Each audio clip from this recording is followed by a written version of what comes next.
कि झुकाने वाला चाहिए, सरकार भी झुकती है। एक प्रधान जी को हटा करके प्रधानमंत्री बचा लिया आपने। आपको एक कानून बनाने के बाद दूसरा कानून बनाना पड़ रहा है, ये क्या वजह है? छात्रों का आंदोलन के बाद सरकार उनका बात सुन के पार्लियामेंट में बिल लेके आता है, ये अच्छा है। या जो आंदोलन होता है तो उसको कुचलने के लिए देश में इमरजेंसी लगा देता है, वो अच्छा आप बता दीजिए। तो इमरजेंसी के बाद भी परिवर्तन हुआ था और हमें भरोसा है कि इसके बाद भी परिवर्तन होगा। इस महत्वपूर्ण विषय पे मुझे बोलने का मौका दे रहे हैं। मैं अपने साथी माननीय सदस्य गौरव गोगोई जी के से सहमत हूँ। बहुत सारे महत्वपूर्ण उन्होंने बिंदु उठाए और अध्यक्ष महोदय,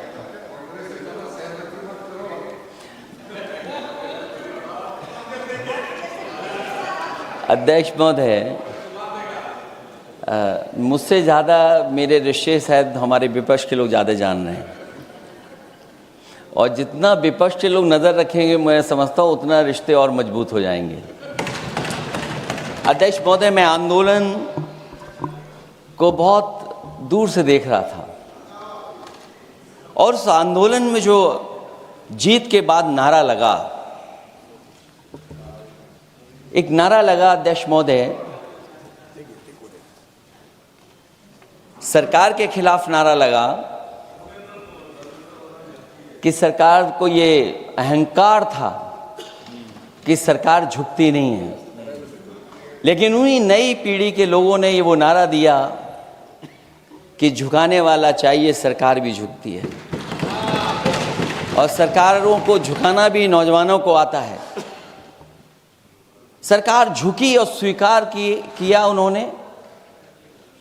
जो करोड़ों नौजवान जो मांग कर रहे थे कि सबसे पहले जो मंत्री जी हैं वो इस्तीफा दें, और बिंदु दूसरे अलग हैं जो हम लोगों को जानकारी में मिल रहा है। अध्यक्ष महोदय, सरकार हर विषय पे स्वीकार किया है, लेकिन पता नहीं अध्यक्ष महोदय ये बात समझ में नहीं आ रही है कि सदन में उन आश्वासनों को क्यों नहीं रख रही है सरकार जो सहमति बनी है।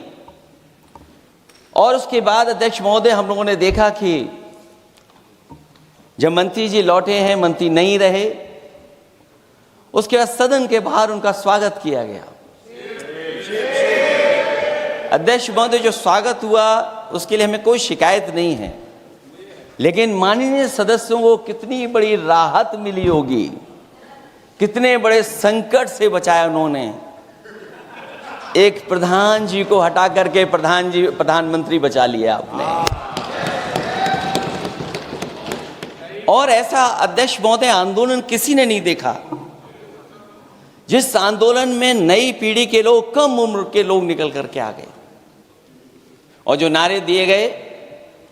ये सरकार पिछले कई वर्षों से नकारात्मक प्रचार पर टिकी हुई थी, नकारात्मक राजनीति करती थी और न जाने कितने हजार करोड़ रुपए खर्च किए होंगे सरकार ने नकारात्मक राजनीति के लिए। लेकिन नई पीढ़ी को मैं बधाई देना चाहता हूं, उनके मनोबल को और उनकी एकता को, और जिस तरीके से उन्होंने प्रचार किया, अंततः सरकार को झुकना पड़ गया। भाजपा वचन नहीं देती, जुमला देती है। तो मुझे उम्मीद है कि सभी युवा नौजवानों का जो मांग की है उन्होंने, उन सभी मांगों को सरकार स्वीकार करेगी। और सरकार ये भी स्वीकार कर लिया होगा कि कोई दल मजाक में बना तो कितनी बड़ा दल बन गया।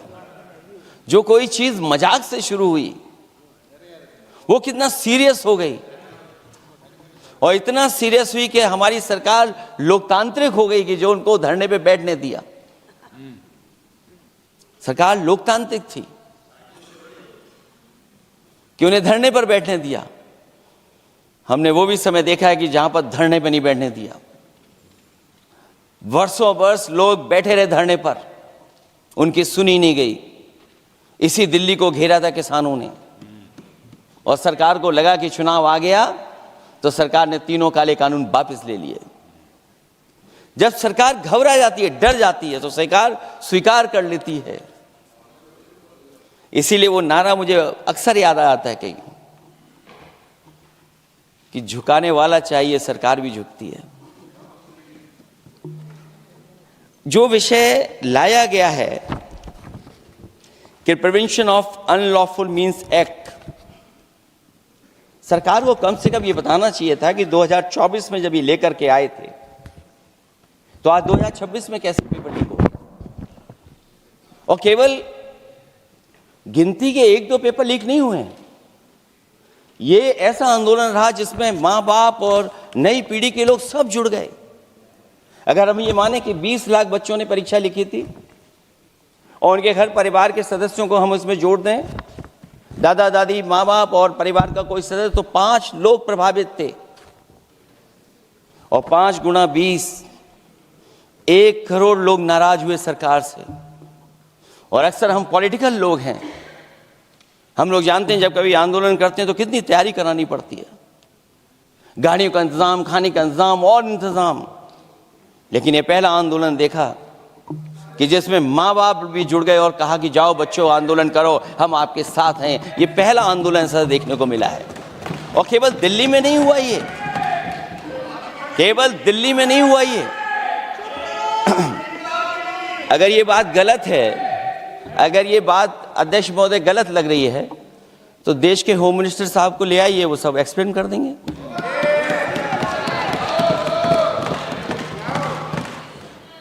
पहला आंदोलन जिसमें माँ बाप ने साथ दिया, क्योंकि परीक्षा से कितना दुखी हैं लोग।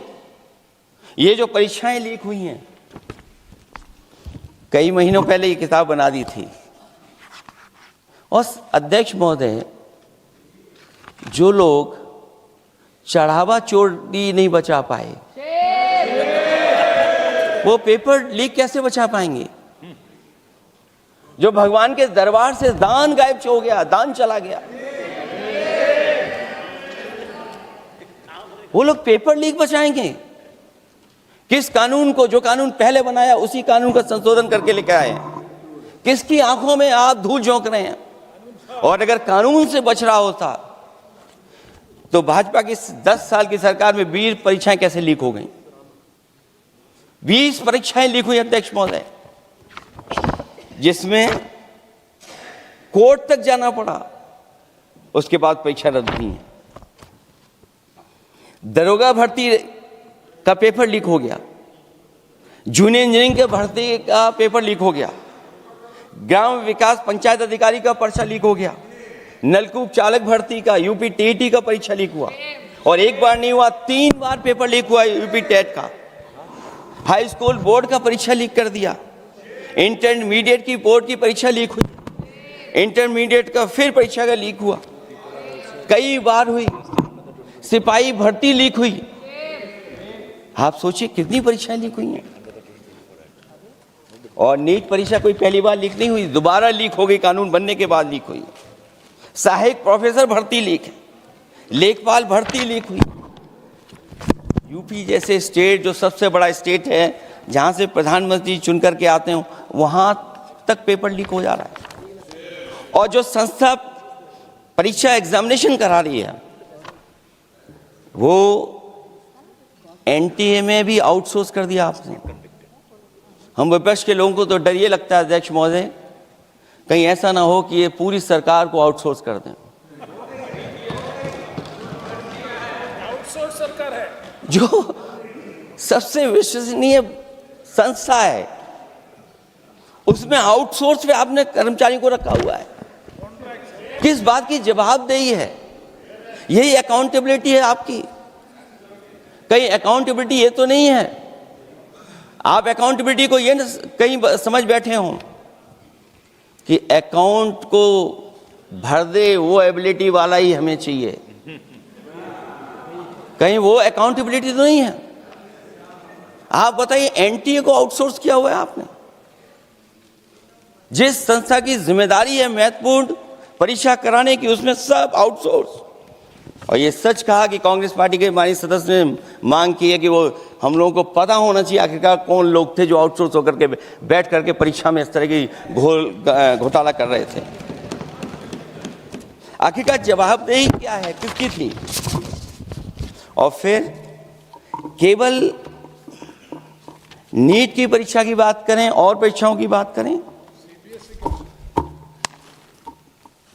अगर हम अध्यक्ष महोदय, जब से सरकार बनी है तब से सरकार की कोशिश रही है कि शिक्षा, परीक्षा और यूनिवर्सिटी का ताना बाना पूरा ध्वस्त हो जाए, उसको एक रंगी बना दें हम, उसमें अंडरग्राउंड अनरजिस्टर्ड लोग शामिल हो जाएं। ये पिछले जब से भारतीय जनता पार्टी की सरकार आई है तब से हो रहा है। और फिर शुरुआत कहां से होती है?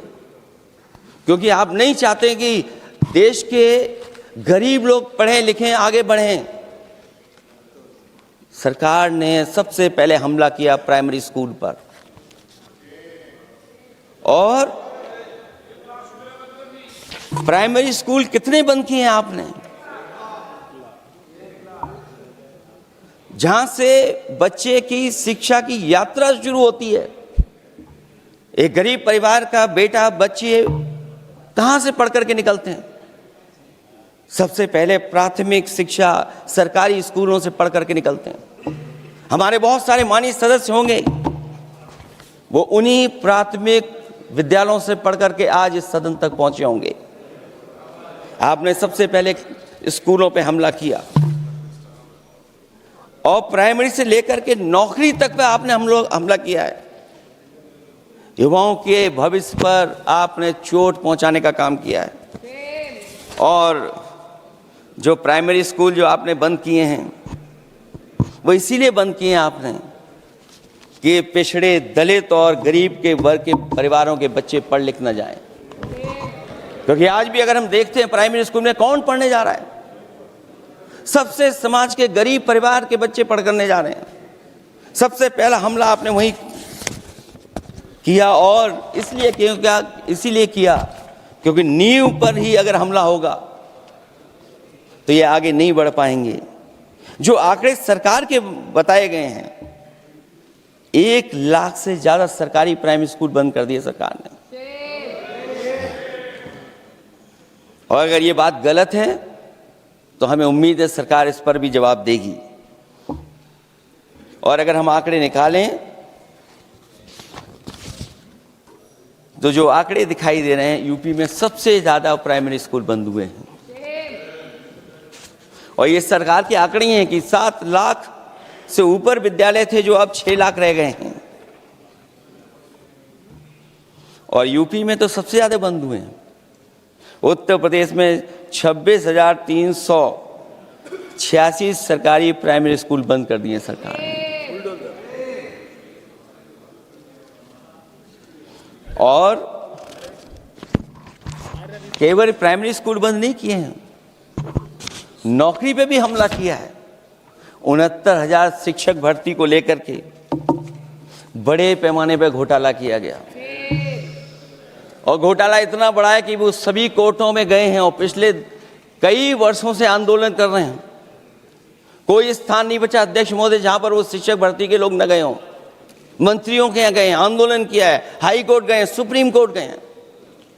लेकिन देखिए सरकार भी कमाल की है कि सरकार उनको नौकरी नहीं देना चाहती, और इसलिए नौकरी नहीं देना चाहती है क्योंकि उन्होंने भर्ती गलत की है, और भर्ती में जिन लोगों का अधिकार छीना है वो सबसे ज़्यादा पिछड़े और दलित परिवार के बेटे, जिनका अधिकार इस सरकार ने छीना है।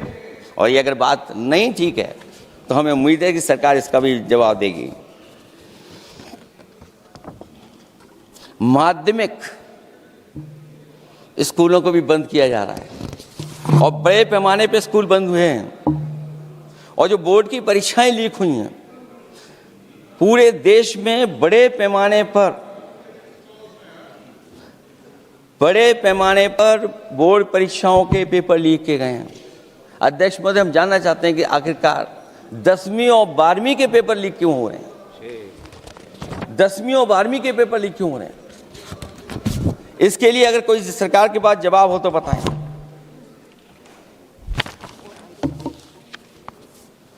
और जो बच्चियों ने जान दी है नीट की परीक्षा में, जब परीक्षा का पेपर लीक हो गया है, अध्यक्ष महोदय, मैं अपनी तरफ से, पार्टी की तरफ से और सभी की तरफ से उन्हें श्रद्धांजलि देता हूं। और हमें उम्मीद है कि सरकार उन बच्चों की मांग मानेगी जिन बच्चों ने ये शर्त रखी है कि उनके परिवार के लोगों को 1 करोड़ मुआवजा दिया जाए। जब उच्च शिक्षा में जिस तरीके से भर्ती हो रही है, अध्यक्ष महोदय, जो उच्च शिक्षा की भर्ती है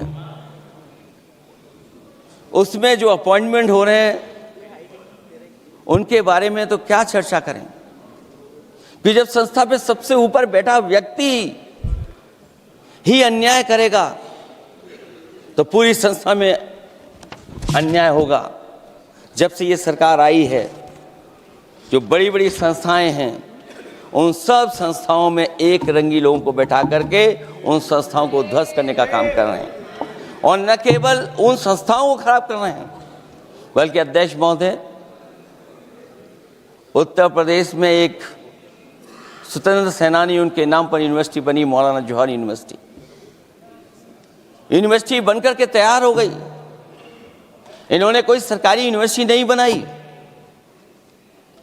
और अगर कोई प्राइवेट यूनिवर्सिटी बन भी गई है तो उसको भी हथौड़ा लेकर के तोड़ने की तैयारी कर रहे हैं ये लोग। ये नफरत की राजनीति कहां लेकर के पहुंचा देगी। और जब से बीजेपी की सरकार आई है तब से नफरत की राजनीति और दूसरे लोगों के साथ किस तरह का व्यवहार हो रहा है, उन्हें कहीं भी न्याय तक नहीं दिला पाई सरकार। और जब नौकरी की बात आ जाए तो अध्यक्ष महोदय, अग्निवीर भर्ती में भी जो हर साल में कितनी भर्ती होती थी, कभी 80,000 भर्ती हुआ करती थी, अब भर्ती केवल 10,000 हो पा रही है। आखिरकार अध्यक्ष महोदय, सरकार नौजवानों की पढ़ाई और नौकरी पे हमला क्यों कर रही है? और नौकरी पे हमला क्यों हो रहा है? जब आप ये कहते हैं कि हमारे नौजवान हमारी डेमोग्राफिक डिविडेंड बन करके आए हैं, कहीं यही नौजवान हमारी आपदा न बन जाए, इसके बारे में भी सरकार को सोचना चाहिए। और मैं ये जरूर कहना चाहता हूं कि अध्यक्ष महोदय, अगर शिक्षा अच्छी होगी, परीक्षा सच्ची होगी, तो तरक्की भी पक्की होगी। और ये तरक्की नहीं चाहते हैं, इसीलिए शिक्षा पर और परीक्षा पर हमला कर रहे हैं। मैं इन्हीं शब्दों के साथ अध्यक्ष महोदय आपका धन्यवाद देता हूं। और जो बिल लेकर के आए हैं आप, बिल तो 24 में भी लेकर के आए थे आप, जो 24 में बिल लेकर के आए थे, उसके बाद नीट परीक्षा का पेपर लीक क्यों हो गया, ये आप बता देना मंत्री जी। आपको एक कानून बनाने के बाद दूसरा कानून बनाना पड़ रहा है, ये क्या वजह है? और आपको मंत्री जी का स्वागत इसलिए करना पड़ रहा है कि आपको संकट से बचा लिया। और अगर अखिलेश जी तो समाजवादी है। मैं पूछना चाहता हूं कि छात्रों का आंदोलन के बाद सरकार उनका बात सुन के पार्लियामेंट में बिल लेके आता है, ये अच्छा है? या जो आंदोलन होता है तो उसको कुचलने के लिए देश में इमरजेंसी लगा देता है, वो अच्छा? आप बता दीजिए।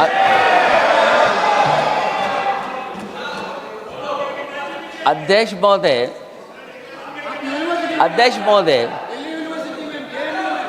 महोदय, मैं इमरजेंसी को तो नहीं देखा हूं, लेकिन इमरजेंसी में क्या क्या हुआ है वो अभी दिल्ली की राजधानी में भी देखने को मिल गया है। आंसू के गैस के गोले और लकड़ी में लगा हुआ कुछ कील का और कांटे की चीजें, उस समय करंट नहीं लगाया जाता था, इस बार करंट लगाया गया। तो ये इमरजेंसी के बराबर ही हुआ है हमला, कम नहीं है। इमरजेंसी से कम अन्याय नहीं कर रहे हैं आप लोग। और याद करिए अध्यक्ष महोदय, अगर इमरजेंसी इन्हें याद आ गई है, अगर इमरजेंसी अध्यक्ष महोदय इन्हें याद आ गई है, तो इमरजेंसी के बाद भी परिवर्तन हुआ था और हमें भरोसा है कि इसके बाद भी परिवर्तन होगा। और अध्यक्ष महोदय, मैं आखिरी में कहना चाहता हूं, कानून से नहीं, नियत साफ होगी तब नीट का परीक्षा साफ होगी। सवाल कानून का नहीं है, आपकी नियत साफ नहीं है और जिस समय आपकी नीयत साफ होगी तो परीक्षा भी साफ हो जाएगी। और हमारे साथी जो कुछ और बातें उठा रहे हैं, आज मौका नहीं है, आज मौका नहीं है, लेकिन आपको भगवान भी माफ नहीं करेंगे, क्योंकि आप चढ़ावा चोरी में शामिल हुए हैं। और चढ़ावा ही नहीं, जो गुप्त दान था वो भी चोरी हुआ है, गुप्त दान। और ये पाप की श्रेणी में नहीं आता है, महापाप की श्रेणी में आता है। अखिलेश